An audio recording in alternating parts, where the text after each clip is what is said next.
नमस्कार, मैं हूं बालकृष्ण थरेजा।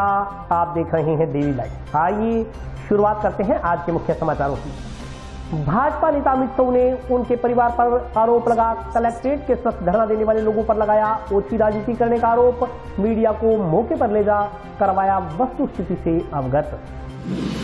भारतीय सिद्धू सभा द्वारा निकाली जा रही शहीद हेमू कालानी जन जागरण रथ यात्रा गुरुवार को पहुंची हनुमानगढ़ टाउन। नोहर थाना पुलिस पर सेवानिवृत्त अध्यापक से बदसलूकी करने का आरोप। नागरिकों ने शुरू किया थाना के समक्ष धरना। गुरु गोविंद सिंह जी महाराज के प्रकाश उत्सव के उपलक्ष्य में जंक्शन व टाउन स्थित गुरुद्वारा में चल रहे श्री अखंड पाठ के डाले गए भोग। गांव सलेमगढ़ मसानी में कार्यक्रम आयोजित कर अमर शहीद विकास भांबू को अर्पित की गई श्रद्धांजलि। और अब समाचार विस्तार से। सतीपुरा के चक 45 एनजीसी के कुछ किसानों की ओर से खातेदारी भूमि में काश्त करने से वंचित करने का आरोप लगा। जिला कलेक्ट्रेट के समक्ष बेमियादी धरना लगाने के चौथे दिन पूर्व मंत्री डॉक्टर राम प्रताप के पुत्र अमित शाह मीडिया के सामने आए। उन्होंने अपने परिवार पर लग रहे आरोपों के खिलाफ अपनी बात रखते हुए धरना दे रहे किसानों पर बेवजह परेशान करने का आरोप लगाते हुए मीडिया कर्मियों को मौके पर ले जाकर निरीक्षण करवाया। ग्राम पंचायत सतीपुरा के चक 45 एनजीसी के कुछ किसानों की ओर से खातेदारी भूमि में काश्त करने से वंचित करने के आरोप लगा। जिला कलेक्ट्रेट के समक्ष बेमियादी धरना लगाने के चौथे दिन पूर्व मंत्री डॉक्टर राम प्रताप के पुत्र अमित शाह मीडिया के सामने आए। उन्होंने अपने व उनके परिवार पर लग रहे आरोपों के खिलाफ अपनी बात रखते हुए धरना दे रहे किसानों पर बेवजह परेशान करने का आरोप लगाया। अमित शाह ने धरनार्थी किसानों की अगुवाई कर रहे राजनीतिक पार्टी से जुड़े लोगों पर मात्र राजनीतिक रोटियां सेकने के लिए झोला छाप राजनीति करने का आरोप लगाया। उन्होंने मीडिया कर्मियों को मौका भी दिखाया। इस मौके पर मौजूद गांव सतीपुरा के ही कुछ ग्रामीणों ने भी धरना दे रहे किसानों की मांग व आंदोलन को बेबुनियाद और गलत ठहराया। मीडिया से बात करते हुए अमित शाह ने कहा कि जिला कलेक्ट्रेट के सामने धरने पर बैठे सतीपुरा के ग्रामीणों का आरोप है कि पूर्व मंत्री डॉक्टर राम प्रताप व उनका परिवार उनकी जमीनों पर कब्जा करना चाहता है और उन्हें काश्त नहीं करने दे रहा। लेकिन मौके की स्थिति देखकर अंदाजा लगाया जा सकता है कि धरना दे रहे किसानों की क्या मंशा है। धरना दे रहे किसानों ने करीब साल भर पहले जब उनकी गोदाम के पास मिट्टी की खुदाई की तो उन्होंने पड़ोसी होने के नाते किसानों को रोका, लेकिन किसानों ने बात नहीं मानी तो अपने नागरिक अधिकार का प्रयोग करते हुए इसकी शिकायत तहसीलदार से की कि खुदाई करने से पास ही बने उनके गोदामों की बिल्डिंग को खतरा है, इसलिए मिट्टी का खनन रोका जाए। पटवारी ने मौके पर आकर रिपोर्ट तैयार की और देखा कि अवैध खनन हो रहा है, इसके लिए स्वीकृति नहीं ली गई थी। उसी के आधार पर तहसीलदार ने धारा 177 की कार्रवाई यानी जमीन रकबाराज करने के लिए उपखंड अधिकारी को लिखा। अमित शाह के अनुसार तब एसडीएम ने उनसे बात की तो उन्होंने मना करते हुए कहा कि उन्हें किसी गरीब की किसान की जमीन को रकबाराज घोषित नहीं करवाना है। लेकिन इसके बाद भी यह किसान नहीं माने। अब इन किसानों की ओर से उन पर बेवजह आरोप लगाए जा रहे हैं कि पूर्व मंत्री व उनका परिवार उनकी जमीनों पर कब्जा करना चाहता है। कभी ये किसान कहते हैं कि जमीन में से रास्ता नहीं दिया जा रहा। अमित शाह ने कहा कि धरने पर बैठे किसान हर दिन अपना बयान बदल रहे हैं, जबकि पूर्व मंत्री या उनके परिवार के खेत या जमीन के अंदर से कोई सरकारी रास्ता स्वीकृति नहीं है। किसानों को उनकी जमीन में जाने से रोकने की तो दूर की बात है। उन्होंने कहा कि चुनाव का समय नजदीक है, मात्र राजनीति करने के मकसद से उनके परिवार पर झूठे आरोप लगाकर बदनाम करने का प्रयास किया जा रहा है। झोला छाप राजनीति करने वाले लोग राजनीतिक रोटियां सेकने के लिए अनर्गल बयानबाजी कर चुनाव में फायदा लेना चाहते हैं। तथ्यों की जानकारी लिए बगैर उन पर झूठे आरोप लगा परेशान किया जा रहा है। अमित शाह ने कहा कि जिस किसी भी व्यक्ति के मन में कोई शंका है कि पूर्व मंत्री व उनके परिवार पर किसानों की ओर से लगाए जा रहे आरोप सही है तो वे मौके पर आकर स्थिति से वाकिफ हो सकते हैं। मौका देखने के बाद वे जो भी निर्णय सुनाएंगे वे उसकी पालना करने के लिए तत्पर व तैयार हैं। शाह ने कहा कि उन्हें किसी की जमीन नहीं चाहिए। ਪੰਚਾਇਤ ਹੋਈ ਸੀਗੀ, ਪੰਚਾਇਤ ਦੇ ਵਿੱਚ ਜੋ ਗੱਲ ਕਹੀ ਸੀ ਇਹਨਾਂ ਦੀ ਵੀ ਮੰਨੀ ਉਹਨਾਂ ਦੀ ਵੀ ਮੰਨੀ, ਪਰ ਉਹ ਬਾਅਦ ਦੇ ਵਿੱਚ ਮੁੱਕਰਦੇ ਰਹੇ। ਥਾਂ 3-4 ਵਾਰੀ ਦਫਾ ਹੋਈ, ਇੱਕੇ ਦਿਨ 3 ਵਾਰੀ ਦਫਾ ਹੋਈ, ਤਿੰਨੇ ਵਾਰੀ ਉਹ ਪੈਰ ਤੇ ਮੁੱਕਰਦੇ ਰਹੇ ਹੈਗੇ ਵੀ 22 ਲੱਖ ਦੇ ਵਿੱਚ ਮੁੱਕ ਗਿਆ ਸੀ, ਕਰਾਰਨਾਮਾ ਕਰ ਦਿਓ ਤੇ ਆਪਦਾ ਉਹ ਇਸ ਗੱਲ ਤੇ ਸ਼ਰਤ ਤੇ ਅੜ ਗਏ ਵੀ ਸਾਨੂੰ 22 ਲੱਖ ਹੁਣੇ ਦਿਓ ਤੇ ਰਜਿਸਟਰੀ ਕਰਾਓ, ਬਸ ਸਾਨੂੰ ਉਹ ਮਨਜ਼ੂਰ ਹੈ, ਸਾਨੂੰ ਹੋਰ ਸਾਰਾ ਫੈਸਲਾ। ਉਹ ਤੋਂ ਬਾਅਦ ਦੇ ਵਿੱਚ ਲੱਗਿਆ। ਉਦੋਂ ਪਹਿਲਾਂ ਜਿਹੜਾ ਲਾਸਟ ਫੈਸਲਾ ਹੋਇਆ ਸੀਗਾ ਉਹਦੇ ਵਿੱਚ 22 ਲੱਖ ਦੀ ਗੱਲ ਹੋ ਗਈ ਸੀਗੀ ਵੀ 22 ਲੱਖ ਦੇ ਆਪਦਾ ਬੂਟਾ ਸਿੰਘ ਕਹਿੰਦਾ ਵੀ ਹੁਣੇ ਸਾਨੂੰ ਪੈਸੇ ਦੇ ਦਿਓ ਤੇ ਰਜਿਸਟਰੀ ਕਰਾ ਲਓ ਤੇ ਸਾਡਾ ਸਾਰਾ ਕੁਝ ਫਾਈਨਲ ਹੈ। ਪੈਸਿਆਂ ਦੇ ਕਾਰਨ ਹੋ ਰਿਹਾ ਮਤਲਬ ਹੋ ਗਈ ਸੀ ਗੱਲ, ਉਹਦੇ ਸਾਡੇ ਬਕਾ ਦਿਓ। ਪਹਿਲਾਂ ਤਾਂ ਘੱਟ ਰੇਟ 'ਚ ਕਰੀ ਜਾਂਦੇ ਸੀਗੇ, ਲਾਸਟ ਦੇ ਵਿੱਚ ਕਰ ਕੇ ਪੰਚਾਇਤ ਦੇ ਵਿੱਚ ਇਹਨਾਂ ਨੂੰ ਅਮਿਤ ਭਾਈ ਜੀ ਨੂੰ ਵੀ ਕਿਹਾ, ਉਹਨਾਂ ਨੂੰ ਵੀ ਕਿਹਾ, ਅਮਿਤ ਭਾਈ ਨੇ ਤੇ ਵੀ ਕਿਹਾ ਸੀਗਾ ਮੈਨੂੰ ਕੋਈ ਲੈਸ ਲਾ ਦਿਓ, ਭਲਾ ਉਹਨਾਂ ਨੂੰ ਨਾ ਲਾਓ ਵੀ ਚੱਲ ਗਰੀਬ ਬੰਦੇ ਆ। ਕਰਾ ਕੇ ਅਸੀਂ 20 ਤੋਂ 22 ਲਿਆਂਦਾ, 22 ਦੇ ਵਿੱਚ ਗੱਲ ਫਾਈਨਲ ਹੋ ਗਈ ਸੀਗੀ। ਲਾਸਟ ਦੇ ਵਿੱਚ ਇੰਨੀ ਗੱਲ ਹੋਈ ਵੀ ਉਹਨਾਂ ਨੇ 22 ਲੱਖ ਕਹਿੰਦੇ ਵੀ ਸਾਨੂੰ ਹੁਣੇ ਦਿਓ ਤੇ ਬਾਅਦ ਦੇ ਵਿੱਚ ਮੈਨੂੰ ਤਾਂ ਕੋਈ ਕੰਮ ਹੋ ਕੇ ਚਲਾ ਗਿਆ ਸੀਗਾ। ਇਹ ਹਰਚਰਨ ਭਾਈ ਜੀ ਤੇ ਹੋਰ ਸੀਗੇ ਵੀ ਉਹ ਕਹਿੰਦਾ ਮੈਨੂੰ ਪਿੰਡ ਦੇ ਵਿਸ਼ਵਾਸ ਨਹੀਂ। ਅਮਿਤ ਭਾਈ ਨੇ ਕਹਿਤਾ ਸੀਗਾ ਵੀ ਜਿਹੜਾ ਤੇਰਾ ਆੜ੍ਹਤੀ ਹੈ ਵੀ ਬੂਟਾ ਸਿੰਘ ਦਾ 100 ਕਿਲੋ ਓਟੀਆ ਆੜਤੀਆ ਸੀਗਾ ਤੇ ਗੇਜ ਦਾ ਸੀਗਾ, ਅੰਗਰੇਜ਼ ਸਿੰਘ ਦਾ ਸੀਗਾ ਹੇਮਰਾਜ ਜੀ, ਉਹਨਾਂ ਤੋਂ ਹਟਾ ਦਿੰਦੇ ਆ, ਤੁਸੀਂ ਮੈਨੂੰ ਨਾ ਬੁਲਾਇਓ। ਅਮਿਤ ਕਹਿੰਦਾ ਤੇ ਵੀ ਤੁਸੀਂ ਉਸ ਤੋਂ ਪੈਸੇ ਲੈ ਲਿਓ ਤੇ ਆਪਦਾ ਬਾਅਦ ਦੇ ਵਿੱਚ ਜੋ ਤਨਾਬ ਖਤਮ ਹੋ ਜਾਣਗੇ रजिस्ट्री करा दो। देखिए पिछले कुछ दिनों से सतीपुरा के कुछ काश्तकारों ने कलेक्ट्रेट पे धरना लगा रखा है। आदरणीय डॉक्टर राम प्रताप जी व उनके परिवार मतलब मेरे खिलाफ कि मैं उनकी ज़मीन पे हम लोग अवैध रूप से कब्जा करना चाहते हैं और उनको काश्त नहीं करने दें। आप लोगों ने मेरे साथ यह मौके पे देखा और देखने पे आप लोगों को पता लग गया कि कौन कब्जा करना चाहता है और कौन क्या किसकी क्या मंशा है। इन लोगों ने साल भर पहले जब यहाँ पे अवैध रूप से मिट्टी की खुदाई की तो हम लोगों ने इनको पड़ोसी होने के नाते 2-4 बार रोका। जब इन्होंने हमारी बात नहीं मानी तो हम लोगों ने हमारा एक सिविल अधिकार उसका प्रयोग करते हुए हम लोगों ने इसकी शिकायत तहसीलदार से की कि हमारी बिल्डिंग को खतरा है, हमारा जो गोडाउन बना हुआ है उसको खतरा है और हमारी इस खतरे गोडाउन के खतरे के देखते हुए मिट्टी का खनन रोका जाए। पटवारी ने मौके पे आके रिपोर्ट की। मौके पे आके पटवारी ने रिपोर्ट की कि खनन हो रहा है, किसी प्रकार से कोई परमिशन नहीं ली हुई, बिना परमिशन के खनन कर रहे हैं और अवैध खनन हो रहा है। उसी के आधार पे तहसीलदार जी ने एसडीएम साहब को धारा 177 की कार्रवाई के लिए लिखा। धारा 177 की कार्रवाई मतलब जमीन रकबा राज करने के लिए लिखा। एसडीएम साहब ने मेरे से बात की, मैंने खुद उन्हें मना किया कि नहीं, किसी गरीब आदमी की ज़मीन को हमें कुड़क नहीं रकबा राज नहीं कराना। उसके बाद बार बार इनको रोकने पे भी ये नहीं माने और अब इन्होंने हम पे बेवजह का आरोप लगा रहे हैं कि हम लोग इनकी ज़मीन पे कब्जा करना चाहते हैं या हम लोगों ने हरिजनों की ज़मीन पे जाने के लिए रास्ता छोड़ रखा। मेरे तो ये समझ में नहीं आ रही कि हर दिन ये अपना बयान बदलते हैं, हर बात पे ये बयान बदलते हैं। मेरे खेत के अंदर से या मेरी किसी भी ज़मीन के अंदर से कोई भी तरह का सरकारी रास्ता नहीं है तो मैं किसी हरिजन को ज़मीन पे जाने से रोकूंगा कैसे? पर चुनाव का टाइम है, इसलिए ये फालतू नेतागिरी करने वाले लोग, मैं बार बार कहूँगा क्योंकि आज सुबह मैंने एक चैनल के माध्यम से आदरणीय शोभा सिंह जी थे, उनके छोटे बेटे, उन्होंने अब मेरे पे आरोप लगाया था कि बोलने का ढंग नहीं है।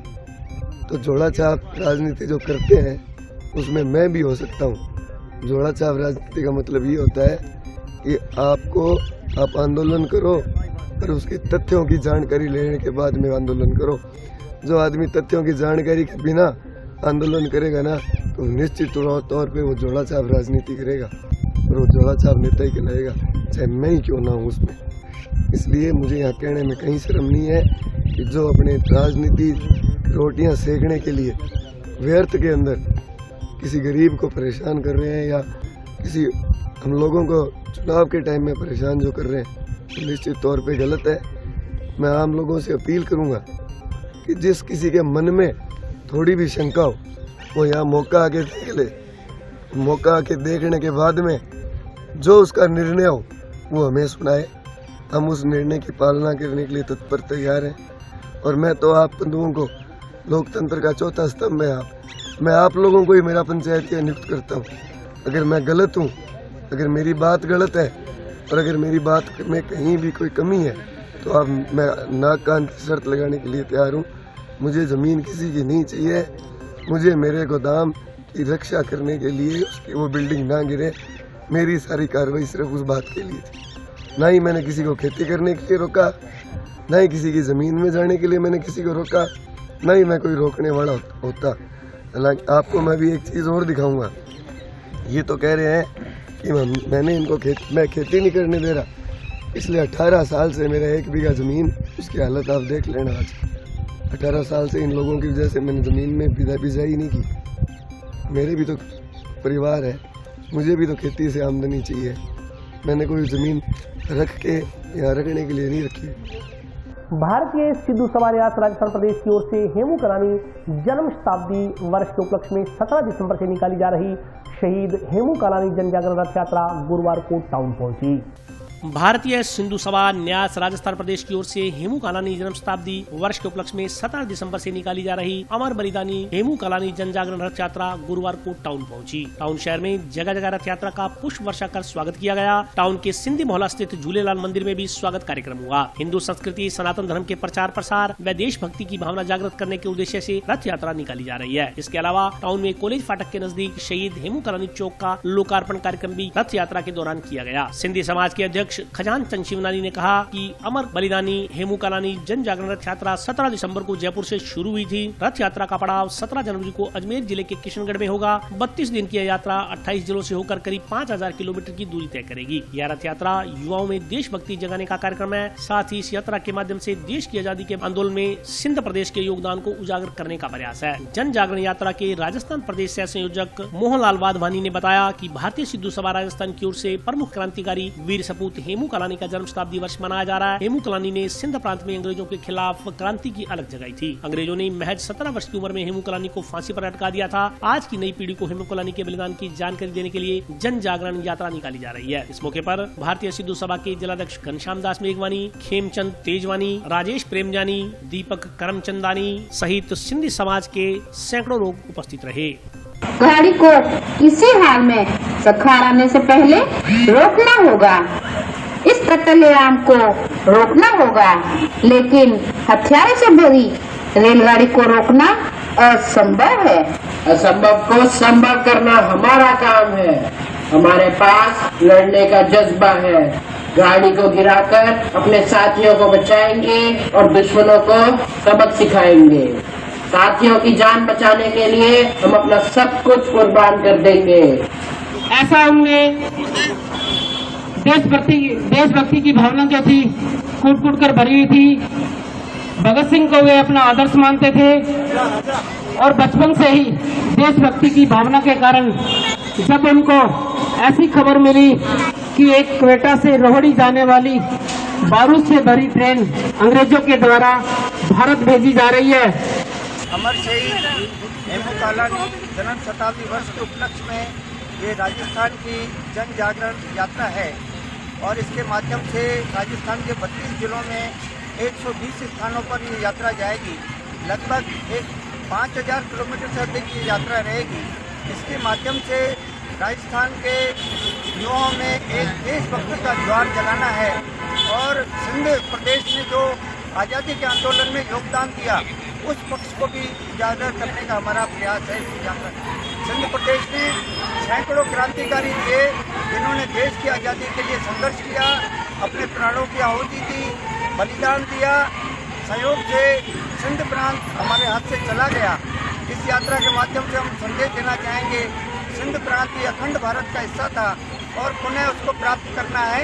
ये भी हमारा प्रयास इस यात्रा के माध्यम से संदेश देना है। पर शहीद हेमू कालानी के 100 वर्ष पूरे होने पे पूरे राजस्थान की हेमू कालानी शहीद की यात्रा है वो आज हनुमान में पहुंची है और पूरे समाज में पूरे शहर में यात्रा का बहुत स्वागत किया है।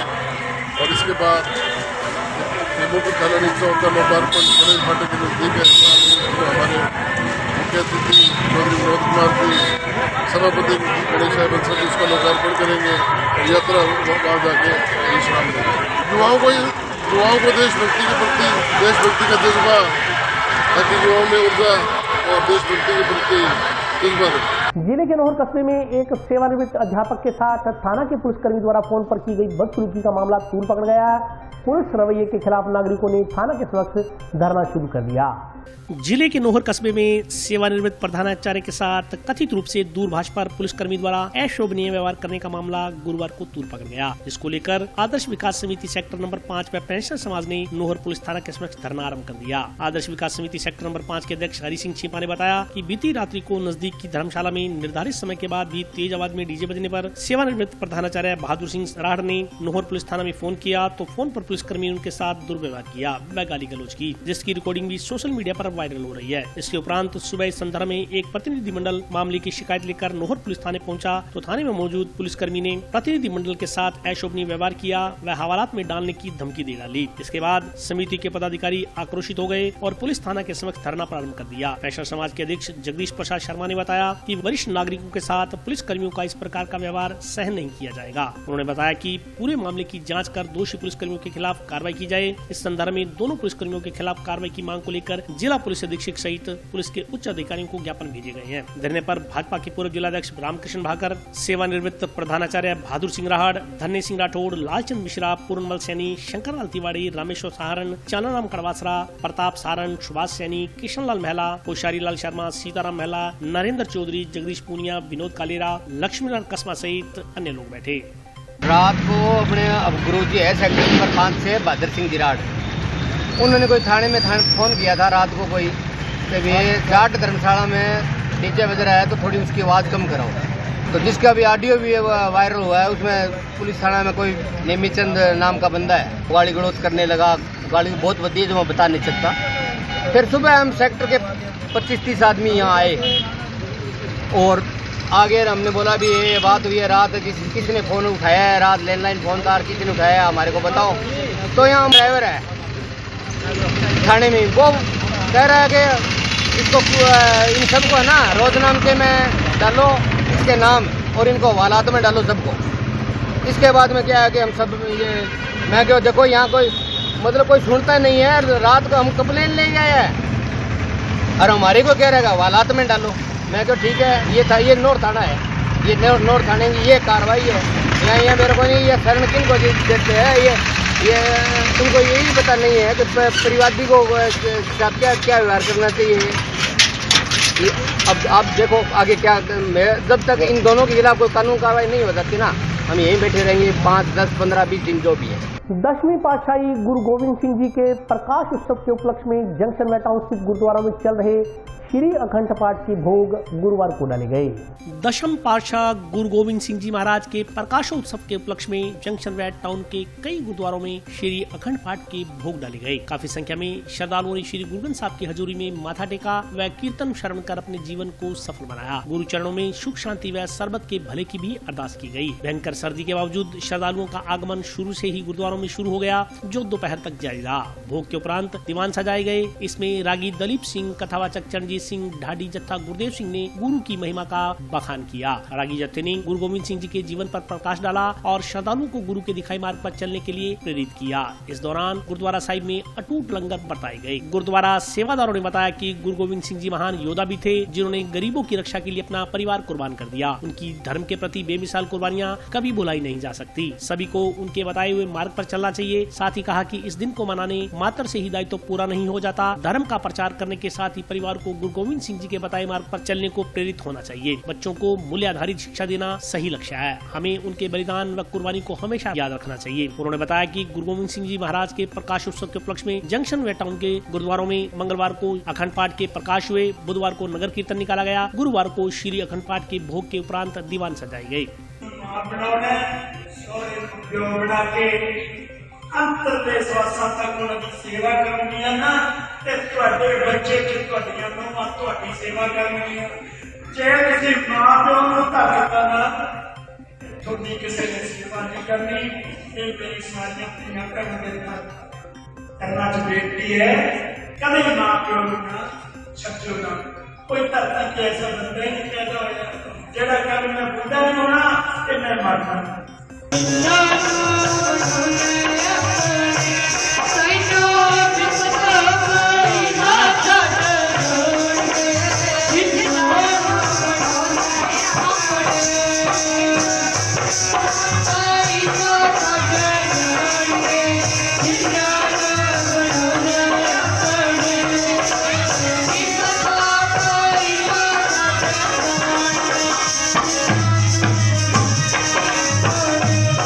आज गुरुद्वारा श्री कलगीधर साहिब सिरसिया में गुरु गोविंद सिंह जी का जन्म दिहाड़ा बड़े उत्साह के साथ मनाया गया। सारी संगतों ने मिल बांट कर लंगर पकाया, सहयोग किया और इससे पूर्व नगर कीर्तन निकाला गया था, जिसमें सभी स्थानों पर नगर कीर्तन का भव्य स्वागत किया गया और कार्यक्रम को सफल किया गया। आज दशम पिता गुरु गोबिंद सिंह पर्व उपलक्ष्य में गुरु ग्रंथ ਸਾਹਿਬ जी ਦੇ ਅਖੰਡ ਪਾਠੀ ਦੇ ਭੋਗ ਪਾਏ ਗਏ। ਇਸ ਤੋਂ ਪਹਿਲਾਂ 17 ਦਸੰਬਰ ਤੋਂ 25 ਦਸੰਬਰ ਤੱਕ ਪ੍ਰਭਾਤ ਫੇਰੀਆਂ ਕੱਢੀਆਂ ਗਈਆਂ ਤੇ 25 ਦਸੰਬਰ ਨੂੰ ਗੁਰਦੁਆਰਾ ਵੱਲੋਂ ਨਗਰ ਕੀਰਤਨ ਕੀਤਾ ਗਿਆ, ਜੋ ਸਾਰੇ ਹੀ ਸਰੇਸ਼ਾ ਇਲਾਕੇ ਤੇ ਹੋਰ ਆਰਸੀਬੀ ਕਲੋਨੀ ਭਗਤ ਨਾਮ ਸਿੰਘ ਦੇ ਤੇ ਗੁਰਦੁਆਰਾ ਤੇਗ ਬਹਾਦਰ ਸਿਵਲ ਲਾਈਨ ਹੁੰਦੇ ਹੋਏ ਵਾਪਸ ਗੁਰੂ ਘਰ ਪਹੁੰਚਿਆ ਤੇ ਭਾਈ ਸੁਖਿੰਦਰ ਸਿੰਘ ਨੇ ਸਰਬੱਤ ਦੇ ਭਲੇ ਲਈ ਅਰਦਾਸ ਕੀਤੀ। ਸਾਰੀ ਸੰਗਤਾਂ ਦਾ ਬਹੁਤ ਬਹੁਤ ਸ਼ੁਕਰੀਆ। ਗੁਰੂ ਗੋਬਿੰਦ ਸਿੰਘ ਜਯੰਤੀ ਦੇ ਬਹੁਤ ਸਾਰੀਆਂ ਸੰਗਤਾਂ ਪਹੁੰਚੀਆਂ, ਨਗਰ ਕੀਰਤਨ ਵੀ ਬਹੁਤ ਪਹੁੰਚੀਆਂ। 4 ਸਾਹਿਬਜ਼ਾਦਿਆਂ ਦਾ ਧਾਨ ਮੰਡੀ ਪ੍ਰੋਗਰਾਮ ਕੀਤਾ ਸੀ। ਧਰਮ ਪ੍ਰਚਾਰ ਕਮੇਟੀ ਮੁੱਖ ਸਾਧ ਸੰਗਤ ਗੁਰਦੁਆਰਾ ने ਉੱਥੇ बहुत शुक्रिया। सारी संगत ने बहुत सहयोग दिया। और अभी वक्त ब्रेक का, हाजिर होता हूँ छोटे से ब्रेक।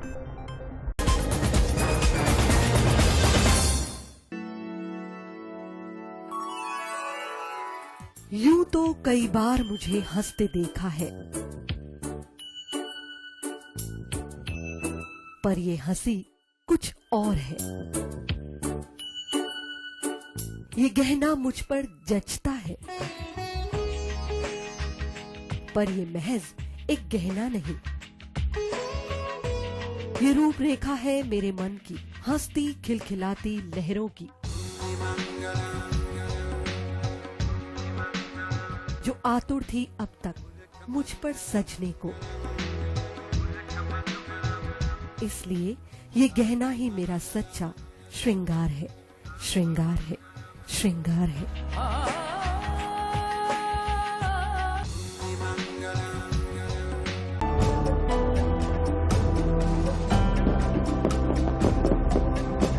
जिले के सभी जिलेवासियों को नववर्ष की बहुत बहुत शुभकामनाएं। आपका नया साल बहुत ही मंगलमय हो और आपको बहुत तरक्की मिले। धन्यवाद। आने वाले नववर्ष पर आपके माध्यम से मैं सभी हनुमानगढ़ वासियों को उनके उज्जवल भविष्य की शुभकामनाएं देना चाहता हूं। सभी खुश रहें, मंगल में रहें। आने वाला वर्ष सभी के लिए समृद्धिकारी हो, लाभकारी हो।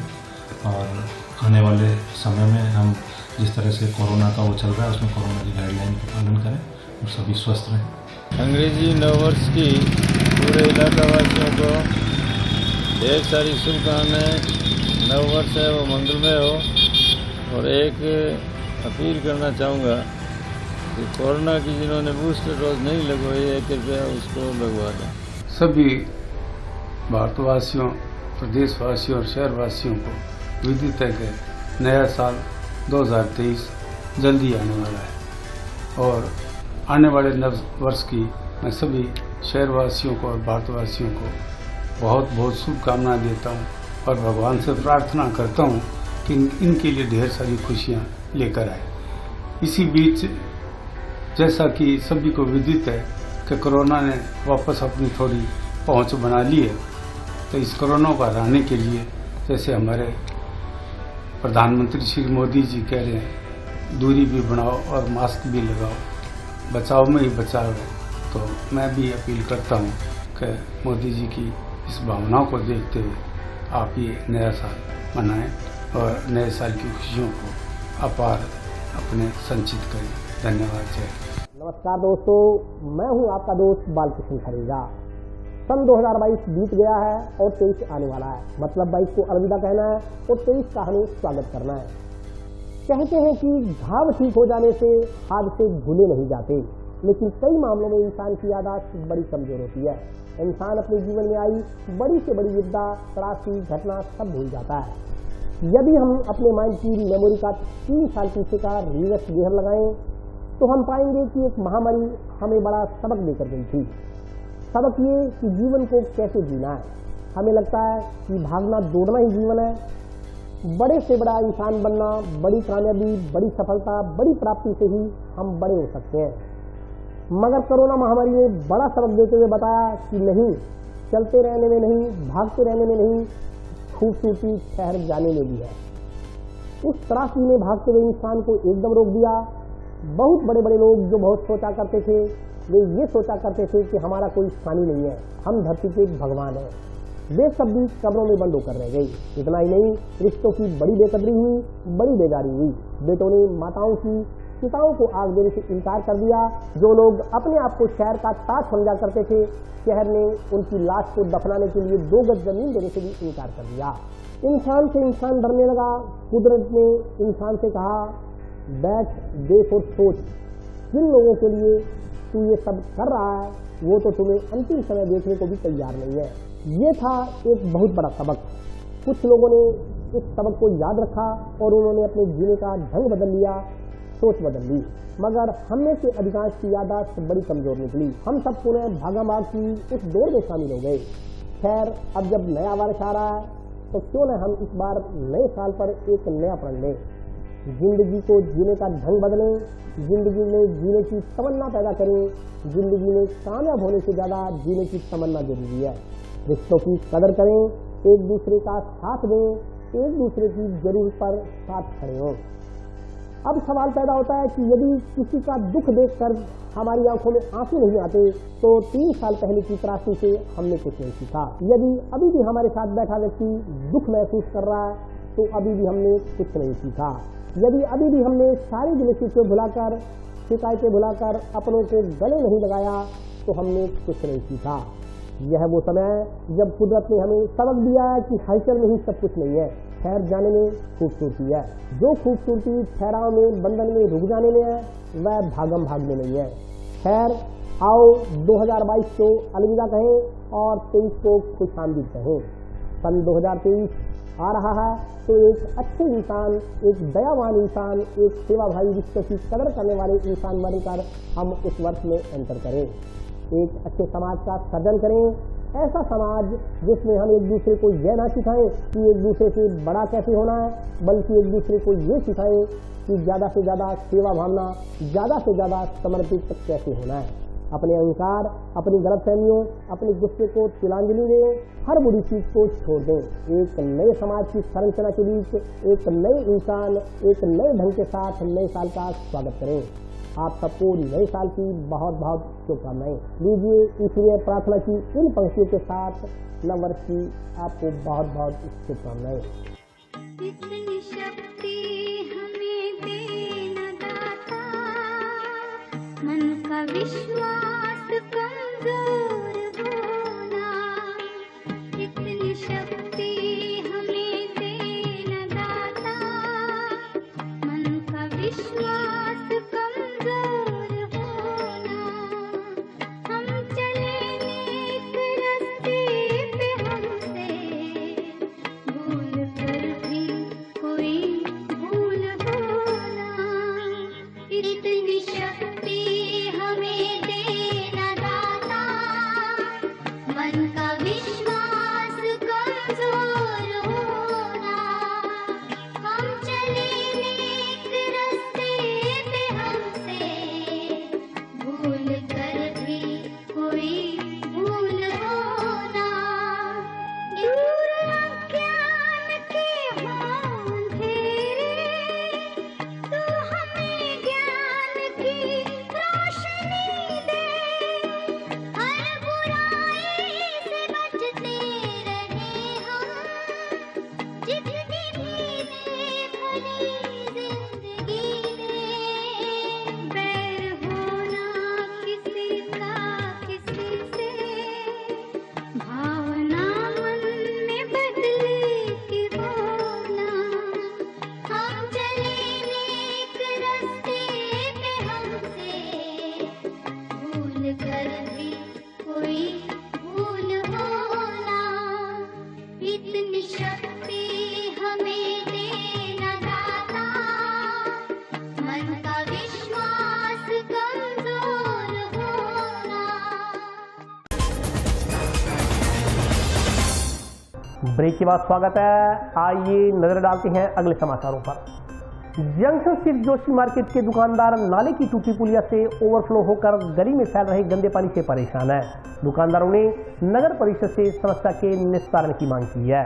जंक्शन में संगरिया रोड पर स्थित राजकीय बालिका सीनियर सेकेंडरी स्कूल के नजदीक जोशी मार्केट के पास एक टूटे हुए नाले से आसपास के बाशिंदे खासा परेशान हैं। आसपास के बाशिंदों ने बताया कि नाले की टूटी पुलिया बनवाने के लिए वे कई बार नगर परिषद अधिकारियों से गुहार लगा चुके हैं, मगर कोई सुनवाई नहीं हो रही। आसपास के दुकानदारों ने बताया कि नाले की पुलिया काफी समय से जर्जर हो चुकी है। लोगों को एक ओर से दूसरी ओर आने में दिक्कतों का सामना करना पड़ रहा है। नाले से गंदा पानी प्रवाहित होकर सड़कों पर फैल रहा है, जिससे आसपास का वातावरण दुर्गंधमय हो गया है। वाहन चालकों ने बताया कि नजदीकी अंडरपास है, यहाँ से गुजरने के लिए इस नाले को पार करना पड़ता है, जो कि काफी मुश्किल है। यहाँ नजदीकी राजकीय बालिका सीनियर सेकेंडरी स्कूल है। यहाँ सैकड़ों की तादाद में बच्चियाँ अध्ययन करने के लिए आती हैं। बच्चियों को छलांग लगाकर नाले को पार करना पड़ता है, जिससे कभी भी दुर्घटना घटित हो सकती है। आसपास के बाशिंदों ने नाले की पुलिया को दुरुस्त करवा आमजन को राहत प्रदान करने की मांग की है। जी, हमको यहाँ हमारी साधन खड़ते हैं, लोडिंग टेम्पो खड़ते हैं, हमें यहाँ पे आने जाने में परेशानी होती है, तो हम उधर से इधर से नाला टूटा हुआ है। कृपया करके आपसे निवेदन है कि इसको जल्द से जल्द बनवाएं। ये लोडिंग टेम्पो चलाते हैं, हमको ये हमारे टेम्पो रोड पे खड़े हैं, तो हमको ये पुलिस वाले ही परेशान करते हैं। इधर हम आ जा नहीं सकते, ये नाला टूटा हुआ है, इसको कृपा करके जल्द से जल्द बनवाएं। हमारे यहाँ जो लड़कियों और स्कूल के गेट के सामने जो है दोनों पुलिया बुरी तरह से क्षतिग्रस्त हो चुकी हैं, और यहाँ आने जाने वाले बच्चों को, जो पढ़ने वाले बच्चे जो निकलते हैं, इनको भी परेशानी होती है। इनके माँ बाप जब परीक्षा वगैरह के लिए छोड़ने के लिए आते हैं तो उनके साधन खड़ा करने के लिए भी कोई समस्या पूरी खड़ी हो जाती है उनके सामने। और कृपा करके इस काम को जल्दी से जल्दी करवाने का कष्ट करें। इससे आने जाने वाले बच्चियों को, साधनों को जो परेशानी हो रही है, मोटरसाइकिल तक, साइकिल तक क्रॉस नहीं होता। लड़कियों को बड़ी छलांगें लगानी पड़ती हैं, बड़ी परेशानी होती है बच्चियों को देखते हुए। कृपा करके इस पुलिया दोनों को बनवाने का कष्ट करें। गांव सलेमगढ़ मसानी में एक कार्यक्रम आयोजित कर अमर शहीद विकास भांबू को श्रद्धांजलि अर्पित की गई। गांव सलेमगढ़ मसानी में शहीद मेजर विकास भांबू को श्रद्धांजलि अर्पित की गई। कार्यक्रम कामधेनु सर्वधर्म गौशाला में आयोजित हुआ। इस मौके पर बोलते हुए वक्ताओं ने शहीद मेजर विकास भांबू को भारत माता का सच्चा सपूत बताते हुए उसके दिखाई मार्ग पर चलने का आह्वान किया। वक्ताओं ने कहा कि शहीद मेजर विकास भांबू न केवल कुशाग्र बुद्धि थे, बल्कि एक महान योद्धा थे। विकास भांबू ने कम उम्र में अनेक परीक्षाएं पास की, लेकिन उन्होंने देश सेवा का रास्ता चुना और भारत माँ की सेवा के लिए सेना में चले गए। इस दौरान विकास भांबू की देश में अलग अलग जगह पर पोस्टिंग रही। उन्होंने अपनी जान की परवाह न करते हुए चाइना बॉर्डर पर अपनी शहादत देकर भारत माता का कर्जा चुकाया। वक्ताओं ने वीर मेजर शहीद विकास भांबू के दिखाए मार्ग पर चलने का आह्वान करते हुए देश सेवा करने का प्रण लेने का आह्वान किया। उपस्थित लोगों ने विकास भांबू के चित्र के समक्ष पुष्पांजलि अर्पित कर उन्हें श्रद्धा सुमन अर्पित किए। कार्यक्रम में शहीद विकास भांबू के पिता सहित अन्य लोग उपस्थित रहे। विकास भांबू के जिन्होंने शहीदी प्राप्त की, उन पर सदैव ही भारतवासियों को गर्व रहेगा और सदा ही उसके प्रति हमारे मन में सम्मान रहेगा। अब मेरा तो यही कहना है कि इस मेजर विकास की शहादत के लिए आप लोगों ने जो ये श्रद्धांजलि सभा आयोजित की, इसके बहुत बहुत आभारी हो। मेरे रिश्तेदार भी इसके आभारी हैं, बहुत सारा परिवार हम आभारी है, सलेमगढ़ मसानी की जनता आभारी है। वो एक सच्चा देशभक्त था और अपनी देश सेवा करते हुए जो उसने कारनामे किए वो कोई सामान्य आदमी नहीं कर सकता। उसने शुरू से ही जो शिक्षा ग्रहण की उसमें वो हमेशा अव्वल रहा और आर्मी में भी जो भी उसको काम दिया गया उसमें वो सबसे टॉप रहा। उसने सर्जिकल स्ट्राइक में भाग लिया और अग्रणी पायलट उस टीम का रहा। और उसके पश्चात धारा 370 जब भारत सरकार ने हटाई तो 2 महीने के लिए उसको J&K में डेपुटेशन पर भेजा गया, जिसमें उसको मेडल मिला और उसको बड़े ही गार्ड ऑफ ऑनर की सलामी मिली। और उसके पश्चात जब वो तीनों सेनाओं के इलेक्ट्रॉनिक्स वार कोर्स में गया तो वहाँ तीनों सेनाओं के 18 ऑफिसर्स में उसने टॉप किया। और लास्ट में उसका इरादा जो था कि मैं जो चौथी कोर बनेगी वार कोर उसका मैं कमांडर बनूं और कमांड करूं, उसके लिए उसने स्टाफ ऑफ कॉलेज की जो परीक्षा दी उसमें वो शहादत के 25 दिन बाद 15 नवंबर का जब रिजल्ट आया तो उसमें उसने अपना वादा करते हुए इंडिया टॉप किया। ऐसा एक होनहार जांबाज अफसर था जो चाइना बॉर्डर पर हैकरों से लोहा लेता हुआ अपनी शहादत देकर उसने अपनी ड्यूटी निभाई। इस तरीके का विकास था। भारत माता ने शायद उसने अपनी सेवा के लिए ही उसको जीवन दिया था, जो वक्त पड़ने पर उसने शहादत देकर भारत माता का कर्ज चुकाया। जंक्शन की रेलवे कॉलोनी में आज एक पशु का पैर हैंडपंप पे फंस गया। मौके पर पहुंच गो सेवकों ने मुश्किल से पशु के पैर को बाहर निकाला। गो सेवकों ने शहर में विचरण कर रहे निराश्रित पशुओं को गौशाला में स्थान देकर उनकी बेहतर सार संभाल करने की मांग की है।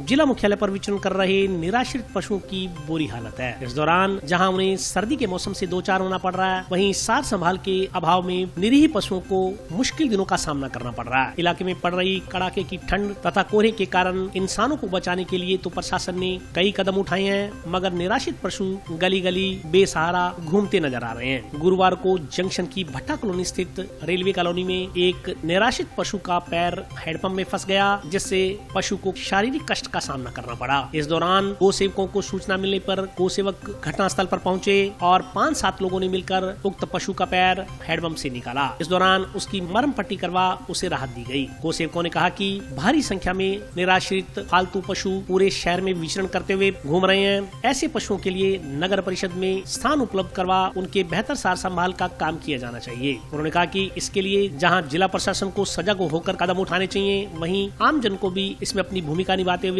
ऐसे पशुओं की सार संभाल करनी चाहिए। सर, अभी क्या हुआ, रेलवे कॉलोनी भट्टा कॉलोनी, ये उसके अंदर रेलवे कॉलोनी है। उसके अंदर क्या हुआ, एक गोटे का हेडपंप के अंदर, जिसे हम बैल बोलते हैं, उसके अंदर पैर फंस गया था, जिससे काफ़ी गंभीर चोटें लगी हुई थी उसके। तो हमने सभी गो सेवकों ने उसका पैर निकाला। पैर निकालने के बाद उसका पार्थिव उपचार करा, ठीक है, और अब वो कई लगभग ठीक है। अगर हमें और गंभीर लगता है एक दो ने, तो हम उसे गौशाला रेफर करते हैं। हम तो यही कहेंगे कि जो ये निराश्रित पशु है, इनके लिए कोई ज़मीन वगैरह दी जाए या गौशाला और इंतज़ाम करा जाए, इनके नीरे पानी की व्यवस्था करी जाए, जिससे क्या ये गली गली ना घूमें, क्योंकि फिर एक्सीडेंट का भी खतरा रहता है। तो हम यही चाहेंगे कि कोई ज़मीन वगैरह और दी जाए, जिससे इनको रखा जाए। और आज के लिए बस इतना ही। कल फिर हाजिर होता हूँ नए समाचारों के साथ। तब तक के लिए नमस्कार।